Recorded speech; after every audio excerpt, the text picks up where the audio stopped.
knowing Nigeria still remains among those countries that reek of disturbing statistics of maternal and child mortality. But it's good to know that the country is stepping up its acts to really reverse the ugly trend. So can you just let us into the Saving 1 Million Lives, program for results that we're talking about now, which has been in existence for a few years now? That's correct. Well, sometimes while one looks at the statistics, I mean, naturally as a Nigerian, you feel worried. But in the last few years, I think we've covered some miles. And these miles, one can now see that we now have a half full or half empty bottle. Because half full, because at least we're making progress. From the last 5 years, we've been conducting surveys annually, to monitor the progress. Otherwise, in these indicators, which you rightly mentioned, surrounding maternal health and child health. Indeed, looking at the future of Nigeria, we have to really invest in the health care of our mothers and our children. And indeed, the surveys I've conducted have shown some improvement in child health, specifically immunization. Specifically, also, is the availability of long-lasting insecticide-treated nets. And of course, we've achieved significant improvement also in the areas of HIV, and specifically also elimination of mother-to-child transmission of HIV/AIDS. Okay, we'll get to all of that now, but let's quickly situate this fact. I know it's a program that is being driven by the federal government and the World Bank. Yeah, that's Shed light on that. Yeah, indeed, the Saving 1 Million Lives is a program that was initiated by government to respond to the situation of high maternal and child mortality in the country. What the government decided to do in collaboration with the World Bank is to take a credit of $500 million. This time around, to actually devote the entire resources towards addressing the plight of mothers and children. Now, not at the federal level, but at the state. Okay. For the first time in the country, the federal government decided that yes, we'll take resources, but we'll deploy the resources directly to the state. We're talking about restructuring flow of resources. Now, more or less what the federal government has done is getting resources, giving it to the states, but we are not giving it to the states until state achieves certain criteria. This criteria meaning what is the state doing to address the specific 6 key indicators that we're talking about. Now, we want take us through those indicators once again. One, they're all revolving maternal and child health. For maternal health, we're looking at use of modern contraception, elimination of mother-to-child transmission of HIV/AIDS, and of course, pregnant women to attend antenatal and to be delivered by skilled labor. Around child health, we're looking at children under 5 sleeping under nets. We're looking at vitamin A, and most importantly is immunization. Okay. We're measuring children under 5 actually receiving Penta 3 vaccination. That has a lot of collateral benefits. If any child that receives Penta 1, Penta 2, Penta 3, meaning he has actually taking all the immunizations a child under 5 is supposed to take. Those are the specific indicators that we're asking the states. Develop work plans that will address those legacy issues in your state. What we have realized as federal government is you cannot compare one state to another state. For example, Lagos, over 70% of primary healthcare services in Lagos State is provided by private facilities, which is the complete opposite in some parts of northern Nigeria. Now, the implication is that as a government, we have to now redesign how we also send in resources, because how Lagos will use her resources is different from how Sokoto or Kano or Rivers will actually use her resources. Now we say each state you compete with yourself. Lagos do not compete with Ogun, neither will Zamfara compete with Kebbi State. You compete with yourself, we set target, we've done a survey from the beginning of the program in 2015. Therefore, for each year, after each year survey, based on the improvement on these key indicators, we give you resources, and indeed, significant amount of resources in millions of dollars. Are all the states covered? 100% of the states. So how have they fared so far? Certainly, like every race, everybody has his own beginning, has his run at his own pace. So some states actually were smart enough to quickly set up teams, within the state ministries of health, in collaboration with our agencies, i.e., primary care agency, insurance, and the rest of them, to try to look at these issues and to design programs that will attend to that. Some states are still lagging behind. However, that is the beauty of the program. Except if you perform and improve, you achieve, we give you funds. If you don't, we don't give you any money. So now it becomes embarrassing. We know the part of the country where this is really a huge issue, talking about high maternal and let me even be specific, the Northwest. Northwest and Northeast. So are the states, in the Northwest and Northeast living up to expectation, or are they the ones lagging behind? Incidentally, that is the joy from our side. Okay. That over actually, despite the fact that we did not have significant improvement nationwide, but we had significant improvement in Northeast and Northwest. Wow. As a matter of fact, specifically Northeast, we had substantial improvement in Northeast. Despite the ravaging insurgency or insecurity, there has been a lot of improvement in maternal and child health in Northeast. That is our joy, which means the states have realized that, look, they have to move forward. They have to initiate programs that will address the plight of their mothers and children. But that's not to say we're selecting one zone over the other. We are providing a level playing field for every state to operate upon. Therefore, by and large, I would say, yes, every state, we're operating in every state. The platform is open for everybody, but some run faster than others. And that's why some states have earned a lot of resources from us. Some are yet to earn even a single dollar from the program. Okay, we know that malaria remains a leading killer of children under 5. Correct. I want to hear the kind of progress we've made in that regard. Yeah, for malaria overall in the country, from the last survey that we conducted, one of the major areas that the government has adopted in control of malaria is use of insecticide-treated nets, long-lasting. Now, what we look at is in the survey is, in a household survey that we conduct, of all children under 5, we ask the mothers, first of all, do you have a child under 5 years? Did your child sleep on? Do you have a net? First of all, yes. Did your child sleep under the net? Yes or no, the previous night? What surveys have showed us sequentially is that the availability of nets is increasing. That is, net ownership is increasing. Meaning, it's utilization that is now the issue. Okay. It's not corresponding with availability.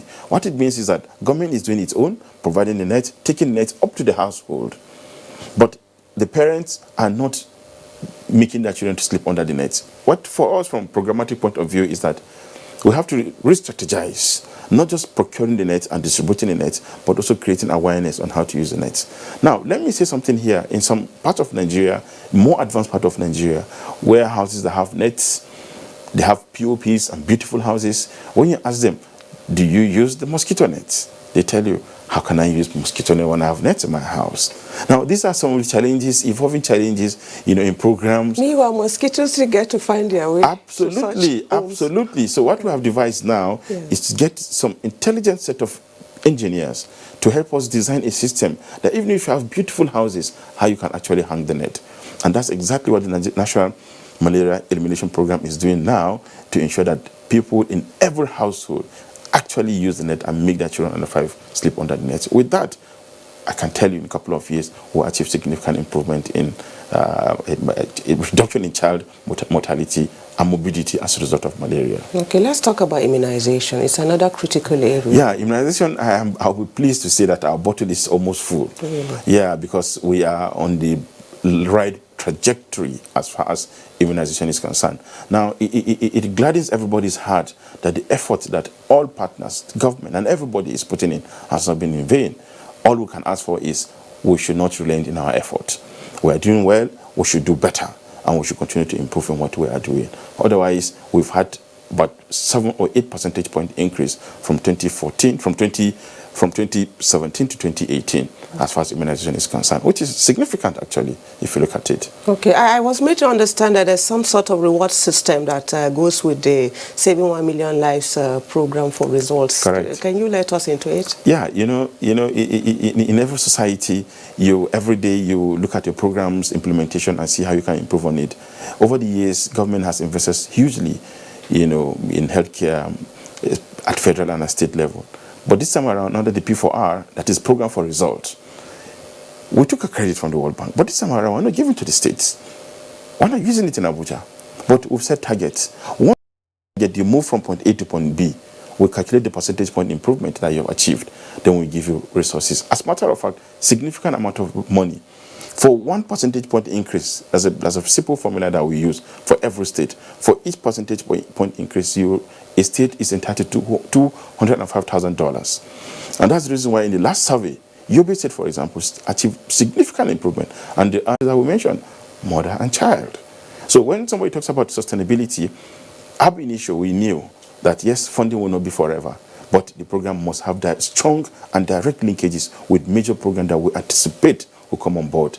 And we thank God, Basic Healthcare Provision Fund is here, and we are moving, and we'll gradually continue as it is. On a final note now, quickly before we round up, I want you to sound it out there, your expectations from states, in terms of really making this a success for Nigeria. Yeah, I think for states, really, some states really have to wake up. Some states are certainly not doing well, and my appeal is for the state governors to take action. In as much as the programs are within the state ministries of health, but the governors must take the lead. The governors must task the state ministries of health to be accountable. What I suggest is for each governor to be having maybe a quarterly meeting with his health team to review progress or otherwise within the health system. It is only through that tap can be put on people within government and in the field. And at the end of the day, we deliver the services that we are paid for to deliver for the people of Nigeria. Very well then. Thank you so much, Dr. Kana, for coming on Health Options. Thank you very much, Ravi. All right.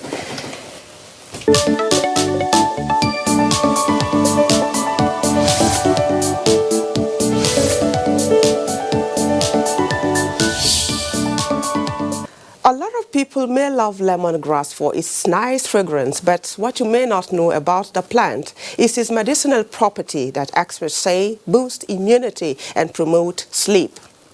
More health tips on lemongrass as we take you to our Nature's Corner.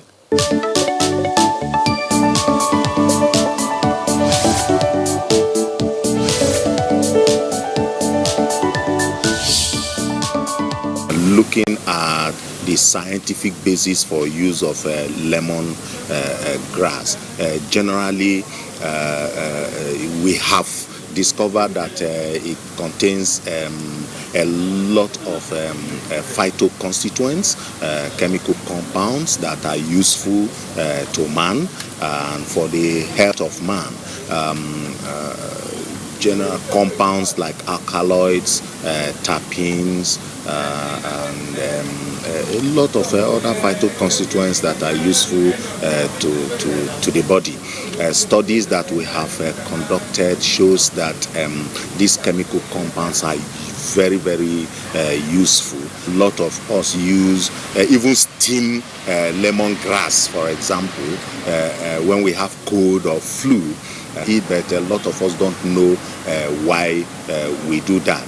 It is because it's part of the natural herbs that we have in our environment that are useful to taking care of a man's ailment. If you have cold, if you have flu, we have also scientific evidence to show that its constituents have a lot of antibacterial properties. People who have infections of E. coli origin, Pseudomonas origin, even Staphylococcus have been scientifically proven to be susceptible to lemon extracts and oil. Alkaloids obtained from this herb is also useful in cardiovascular ailments. So we have products that are useful for the management of cardiovascular diseases or ailments, or obtainable from lemon. We have compounds that have already been isolated and structurally elucidated. In aromatherapy, what we call aromatherapy is when you use hot water, as the case may be, to macerate your lemon grass, for example, and then it steams off because it contains what we call essential oil, that is volatile ingredients. Those ingredients that volatilize, that escapes into the air, have ability to heal man of different ailments, including rheumatism, pains as a result of inflammation, or even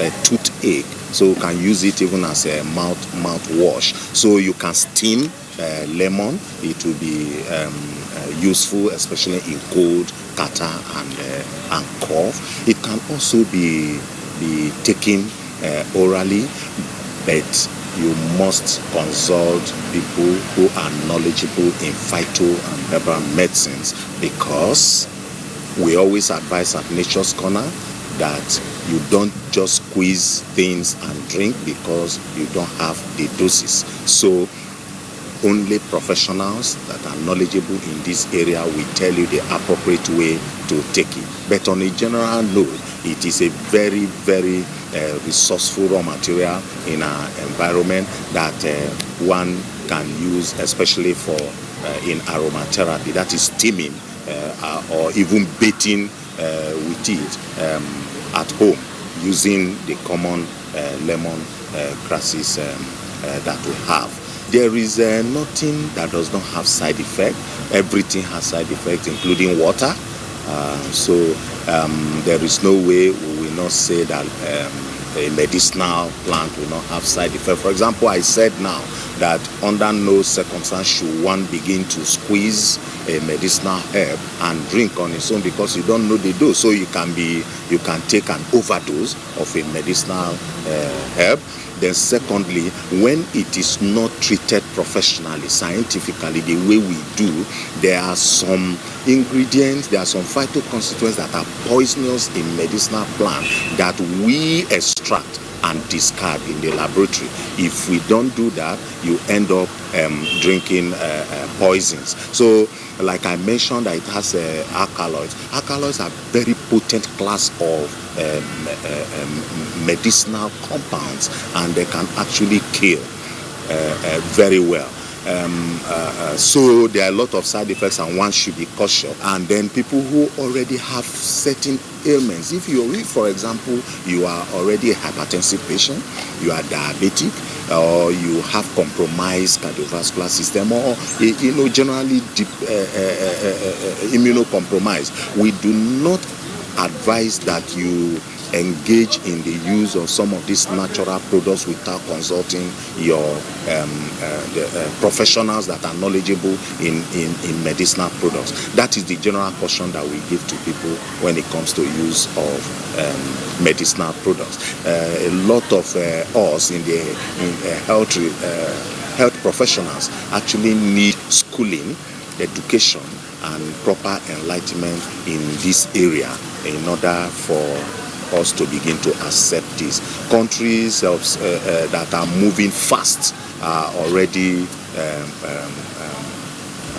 well versed in this, and the medicinal or herbal medicine is being integrated into their conventional healthcare delivery system.